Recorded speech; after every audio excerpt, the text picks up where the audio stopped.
I'm here. How you doing? Hey, good. How's it going? I enjoyed the show. Thanks. I don't know. I was going to try and kind of keep it short since I knew you were coming up on the end of the show.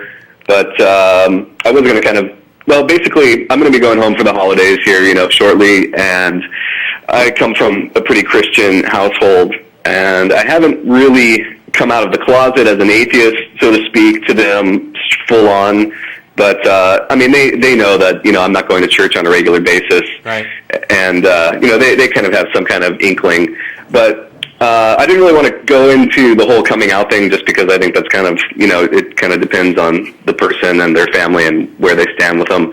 But what I'm more curious about is there's one kid in the family, like a little nephew that I have, he's like 5 years old, and so he still is fully believing in Santa Claus. And last year, I kind of went along with the whole thing, and I was like, yeah, I thought I saw him, thought I saw Santa when I got up this morning, and he was really into it.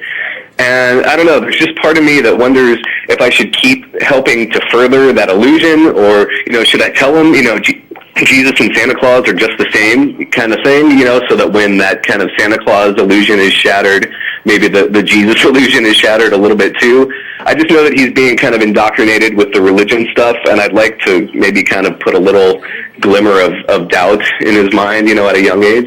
I wouldn't, personally. I've got a niece and nephew that I'm going to be going home to see over the holidays as well.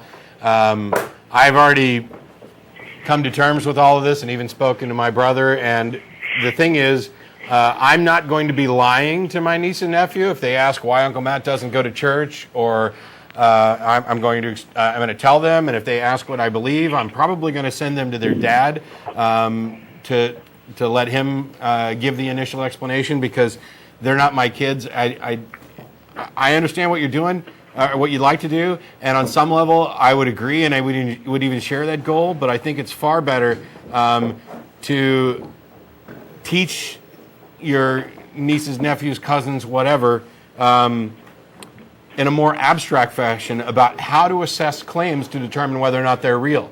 And that is completely honest. It's not underhanded. It helps them deal with life, and you kind of got to trust that eventually, once they start putting their critical thinking skills